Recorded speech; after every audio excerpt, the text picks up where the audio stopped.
জয় হরিচাঁদ, জয় গুরুচাঁদ। পূর্ণব্রহ্ম শ্রী শ্রী হরিচাঁদ ঠাকুর মাতা শান্তি দেবীর মন্দিরের সামনে এতক্ষণ সুন্দর আলোচনা শুনছিলাম। একেবারে মন্ত্রের মতন উচ্চারিত হচ্ছিল। আসলে অনেক আলোচনা শুনলে পরে বিগড়ে যেতে হয়। যে কয়জন আলোচকের আলোচনা শুনেছি এই পর্যন্তই অনেক পেয়েছি। এরপরে শুনলে আগে যে আলোচনাগুলো শুনেছি পরের আলোচনাগুলো হয়তো ভুলে যাব।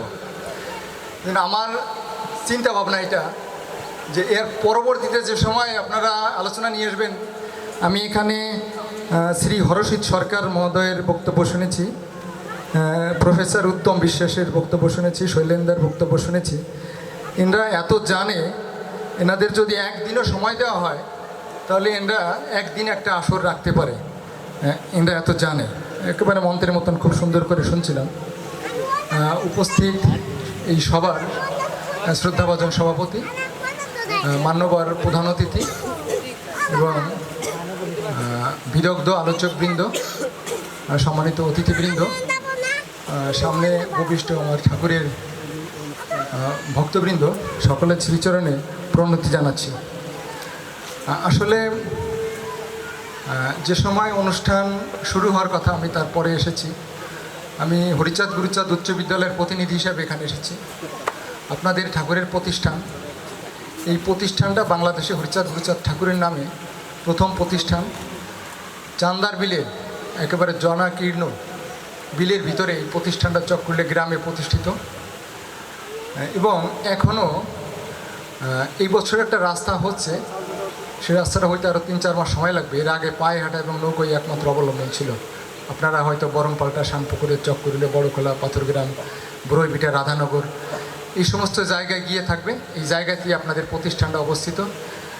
তো ওই জায়গাতে কেন হলো প্রতিষ্ঠানটা? হরিচাঁদ ঠাকুর বলেছে, নিচে হয়ে করিব আমি নিচের উদ্ধার, অতি নিচে না নামিলে কিসে অবতার। ওই জায়গাটাই ফাঁকা ছিল। কেননা একটা স্কুল হতে হলে একটা স্কুল থেকে আর একটা স্কুলের 3 কিলোমিটার দূরত্ব লাগে। কিন্তু এক পাশ দিয়ে 3 কিলোমিটার দূরত্ব হলে হয় না। উত্তর পাশ থেকে 3 কিলোমিটার দূরত্ব, পশ্চিম পাশ থেকে, পূর্ব পাশ থেকে, দক্ষিণ পাশ থেকে, এই দূরত্বটা আমরা ওই জায়গাতেই পেয়েছি এবং ওই জায়গাটাই নিচু ভূমি। হরিচাঁদ ঠাকুরের প্রতিষ্ঠানটা ওই জায়গাতে হয়েছে। আমাদের শৈলেন্দা ওখানে গিয়েছেন, দাদাও গেছেন, আমার ছোটো ভাই এখানে আশিস আছে, সে তো স্কুলের সাথে সবসময় লেগে থাকে। তো আমার যে জিনিসটা আজকে আমরা সুন্দর আলোচনা শুনছি, ভক্তবৃন্দরা একেবারে মনোপ্রাণে একটা প্রাণবন্ত অনুষ্ঠান, যে কোনো বিশৃঙ্খলা নাই, সবাই শুনছে। কিন্তু আরও একটু ভালো লাগতো যে দেশ যদি জয় করতে হয়, জাতি যদি জয় করতে হয়, আমাদের যুবকদের ধরে রাখতে হবে। যদি এই গ্রামে আমি শুনলাম একজন ডিসি সাহেব আছে, এডিসি আছে, তো তাহলে অনেক শিক্ষিত ছেলেপেলে আছে। তার পরম্পরায় আরও কিছু ছেলে যারা কলেজে পড়ে, স্কুলে পড়ে, তারাও যদি থাকতো। কারণ যৌবন যার, যুদ্ধে যাওয়ার সময় তার। আমরা এখন শুনবো, আপনারা 20 জনের বক্তৃতা শুনবেন, কোনটা ভালো কোনটা মন্দ বিচার করতে করতে করতে করতে যখন বিকেলে বাড়ি যাবেন, ক্লান্ত হয়ে যাবেন, ঘুমায় পড়বেন, আর আপনার ছেলে পেলে নাতিপুতিকে বলার আর সময় থাকবে না। কিন্তু যদি এখানে একজন যুবক ছেলে থাকতো, তার কাঁধে এই যে বক্তাগুলো আসছে, এক একজন যদি সেমিনার করে, এক একজনকে এক একদিনে 50,000 টাকা দিতে হবে। আপনাদের ফ্রি সেমিনার দিচ্ছে। তো এই যে বক্তাগুলো আসছে, এনাদের কথা যদি তারা শুনতো, একটা ছেলের একটা সময় যদি টার্নিং পয়েন্ট হতো যে আমি হরসিত সরকারের মতন একজন বক্তা হব, আমি শৈলেন্দ্রনাথ সরকারের মতন একজন বক্তা হব, তাহলে টার্নিং পয়েন্ট এটা, আমি এটা হয়েই ছাড়বো। ওদের ভিতর থেকে যদি এইটা প্রস্ফুটিত হতো, তাহলে আমরা বেশি উপকৃত হতাম, এই সমাজ বেশি উপকৃত হতো। আমি এই কর্তৃপক্ষকে জানাবো, যে জায়গাতে এই অনুষ্ঠান আমাদের হোক, আমাদের সন্তানেরা, যুবক সম্প্রদায় যেন সেখানে থাকে। আমি স্কুলে যেহেতু শিক্ষকতা করি, সেই শিক্ষকতা করতে গিয়ে আমি দেখেছি যে কিভাবে ছেলেমেয়েরা ঝরে পড়ে। আমি কয়েকটা ভাগে ভাগ করেছি।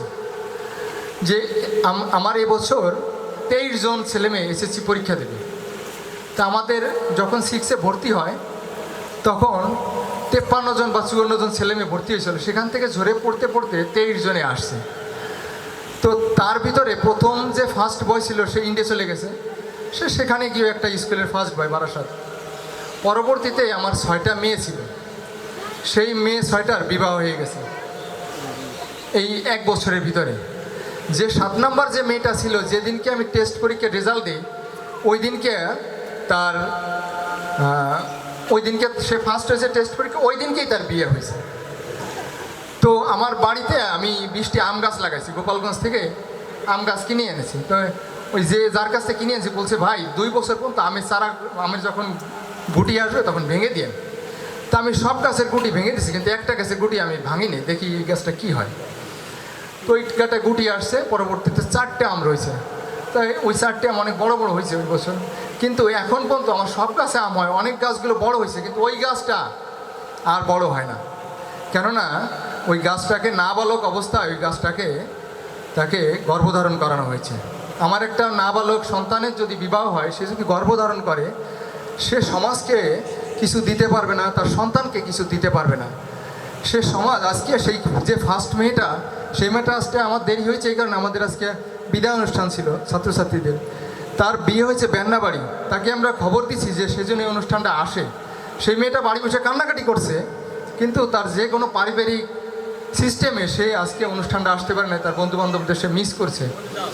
তাহলে সে সমাজে আমরা কি পাবো? আপনাদের কাছে আমাদের করজোড়ে অনুরোধ যে একটা প্রাপ্ত বয়স্ক মেয়ে তাকে বিবাহ দেবেন। মায়ের সমকক্ষ, মায়ের দুধের সমকক্ষ পৃথিবীতে কিছু নাই, এবং মায়ের থেকে বড় শিক্ষকও পৃথিবীতে দ্বিতীয়জন নাই। তো এইভাবে আমাদের ঝরে পড়ে। আর একটা ঝরে পড়ে মেধাবী। যেমন একটা ছেলে A+ পেয়েছে, মানে GPA 5 পেয়েছে, ধরবেন যে 5-এ বৃত্তি পেয়েছে, 8-এ বৃত্তি পেয়েছে, মাধ্যমিকে যে GPA 5 পেয়েছে, কিন্তু দেখবেন যখন সে উচ্চ মাধ্যমিকে গেছে তখন সে বিভিন্ন এমন কিছু সঙ্গ নিচ্ছে, সেখানে গিয়ে সে ঝরে পড়েছে। এটা হচ্ছে আমাদের মেধাবী ঝরে পড়া। এরকম আমাদের অনেক সন্তান আছে মেধাবী হয়ে তারা ঝরে পড়ে। আর এক ধরনের সন্তান আছে যারা ঠিক মতন কাঙ্ক্ষিত লক্ষ্যে পৌঁছতে পারে না। এখানে যে বিদগ্ধ আলোচকবৃন্দ আছে এরা যেহেতু মতুয়া সম্প্রদায়ের, মতুয়া পরিবারের সন্তান, তো মতুয়া পরিবারের সন্তান মানে আজ থেকে 1-2 যুগ আগে আমাদের পরিবারে কোনো লেখাপড়া ছিল না, তাহলে আমাদের বাপ দাদারা প্রায় অশিক্ষিত ছিল। তাহলে সেই পরিবার থেকে মতুয়া পরিবারের সন্তান এরা লেখাপড়া শিখে আসছে, এরা কিন্তু কাঙ্ক্ষিত লক্ষ্যে পৌঁছতে পারে নাই।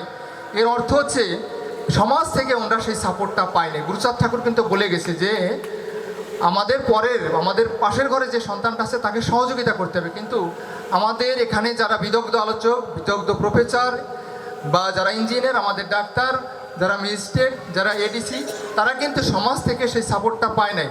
যার কারণে সে যত উচ্চে তার যাওয়ার কথা ছিল সেই উচ্চটায় সে যেতে পারেনি।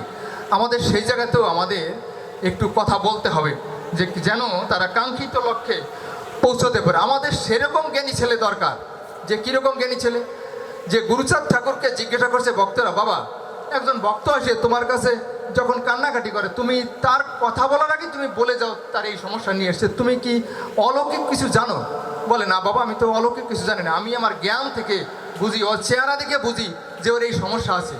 তো সেরকম একজন জ্ঞানী লোকের কাছে গ্রামের মানুষ সব আসে, তার বিপদ আপদ, তার পারিবারিক সমস্যা নিয়ে আসে।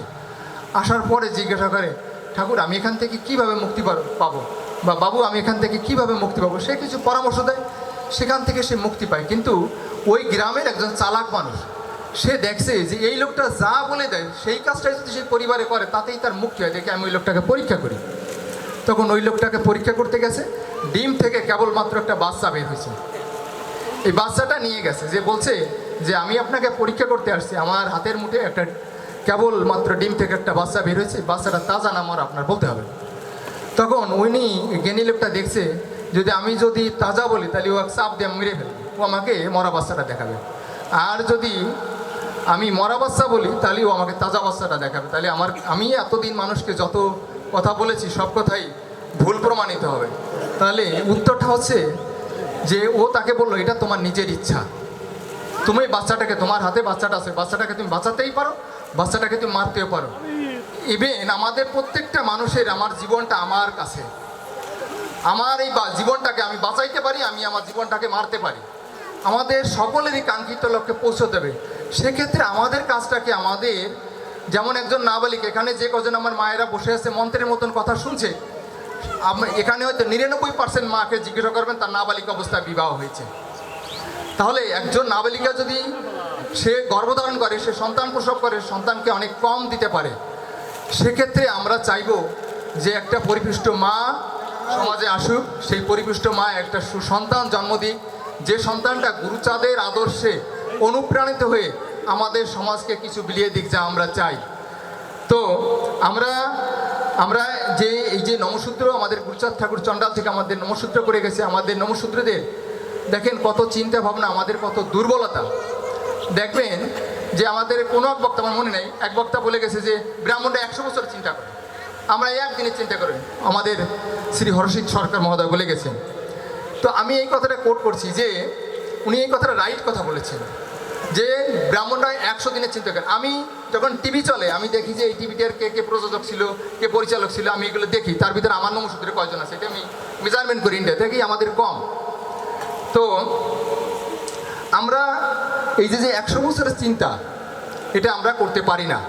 100 বছরের চিন্তা যদি করতে না পারি তাহলে আমাদের মন দুর্বল থাকে। একটা লোক প্রতিদিন কাজ করে, এসে বাড়িতে এসে খায় আর সে গান গাইতে গাইতে ঘুমায় পড়ে। তো প্রতিদিন ওখান থেকে একজন শিল্পপতি হেঁটে যায়, সে প্রতিদিন যায়, সকালবেলায় সে শোনে যে গান গাচ্ছে, বিকেলবেলাও সে শোনে যে সে গান করতেছে। তো একদিন সে ঢুকছে, বলছে তুমি এত সুখী মানুষ, আমি যে সময় রাত্রে বাড়ি ফিরি সে সময় তুমি গান করতেছো, আমি ভোরবেলা যে সময় বেরোয় সে সময় তুমি গান করতেছো, তুমি এত সুখ পাও কীভাবে? আমরা তো কোনো সময় সুখের চিন্তাও করতে পারি না। তো সে বলছে দেখেন আমি 10টার সময় বাড়ি থেকে বেরোয় পরিশ্রম করে 1 মোহর অর্জন করি, আমি 1 মোহর দিয়ে আমার একদিনের যা রোজগার আমি করে নিয়ে এসি, খাওয়া দাওয়া করি, আবার ঘুমাই পড়ি গান গাইতে গেতে, সকালবেলা আবার যে 1 মোহর আমার খরচ হয়ে যায়। তো বলছে তোমাকে যদি আমি 100 মোহর দিই তুমি নেবে? তো বলছে অবশ্যই, আমি তো 1 মোহরের বেশি কোনোদিনও কাছে দেখিনি, আমি 100 মোহর পেলে তো আমি খুব খুশি, আমি বড়লোক হয়ে যাব। তো যখন ও নাকি 100 মোহর দিছে, তখন ওই 100 মোহর এখন কোথায় রাখবে? তার ভাঙা ঘর, সে মাটি খুঁচিয়ে রাখবে না, তার খাটের নিচে রাখবে না, কোলাতে রাখবে, কোন জায়গাতে রাখবে সে চিন্তা করতে পারতেছে না। আবার সে বাইরেও বেরোতে পারতেছে না, সে 100 মোহর কোথায় রেখে সে বাজার করতে যাবে? তো তার সে সে যে প্রতিদিনই কাজ করে, সে কাজও বন্ধ, তার খাওয়া বন্ধ, 100 মোহর রেখে সে কোথাও যেতে পারে না। তো একদিন 2 দিন পরে সে না খেয়ে রয়েছে, 2 দিন পরে রাস্তার পাশে দাঁড়ায় রয়েছে। সন্ধ্যার সময় লোকটা কখন যায়, বলছে আপনার 100 মোহর আমি নেব না, আমার ঘুম খাওয়া সব বন্ধ করে দিছে। তো আমাদের মনকে শক্তিশালী করতে হবে। আমার কাছে যদি কোটি টাকা আসে, আমাদের উচ্চাকাঙ্ক্ষা থাকতে হবে আমার ছেলেকে আমি BCS ক্যাডার তৈরি করব। আজকে যদি আশিস এখানে তৈরি না হতো, আজকে যদি বিপুল মল্লিক এখানে তৈরি না হতো, আজকে যদি প্রজ্ঞাবান ব্যক্তি তৈরি না হতো, তাহলে আমাদের সমাজকে এভাবে বিলিয়ে দিতে পারতো না। যতক্ষণ আপনি মিলিয়ে দিতে না পারবেন ততক্ষণ আপনি বিলিয়ে দিতে পারবেন না। স্যার আমাকে অঙ্ক মিলিয়ে দেয়, আমি শিখি, আমি 1000 জনকে আমি শিখিয়ে দিই। এই জন্যই বলা হয় যে আপনি যদি মিলিয়ে দিতে না পারেন তাহলে আমি বিলিয়ে দিতে পারবো না। আমাদের মিলিয়ে দিতে হবে, সমাজকে আমাদের সহযোগিতা করতে হবে। গুরুচাঁদ ঠাকুরের নাতি ভগবতী ঠাকুর, পিএর ঠাকুর যে সময় ব্যারিস্টারি করতে লন্ডনে গিয়েছিল, আপামর জনগণ কিন্তু আমাদের পূর্বপুরুষরা তাকে কিন্তু অনুদান দিয়ে ব্যারিস্টারি করতে পাঠিয়েছিল। তার পরবর্তীতে এখন পর্যন্ত আমার জানা মতে আমাদের নমশূদ্র সমাজের একজনও ব্যারিস্টার হয়নি। তাহলে আমাদের দুর্বলতা আছে, অনেক শিক্ষিত সমাজ আমাদের আছে, কিন্তু আমরা কাঙ্ক্ষিত লক্ষ্যে গুরুচাঁদ ঠাকুরের যে আদর্শ সেই লক্ষ্যে আমরা এখনও পৌঁছতে পারিনি। আমি সকলের কাছে উদাত্ত আহ্বান জানাবো, শিক্ষিত ছেলে আমাদের সমাজের দরকার নেই, আমাদের সুশিক্ষিত ছেলে আমাদের সমাজের দরকার। এই আশাবাদ ব্যক্ত করে আমি আপনাদের মূল্যবান সময় নষ্ট করেছি। আপনাদের প্রতিষ্ঠান হরিচাঁদ গুরুচাঁদ উচ্চ বিদ্যালয়ে সকলে আসবেন। আগামী 13ই এপ্রিল শ্রী শ্রী হরিচাঁদ গুরুচাঁদ উচ্চ বিদ্যালয়ের 7ম প্রতিষ্ঠাবার্ষিকী। আমি নিমন্ত্রণে রেখে আমি আপনাদের সামনে আমার কথা রাখছি। জয় হরিচাঁদ, জয় গুরুচাঁদ।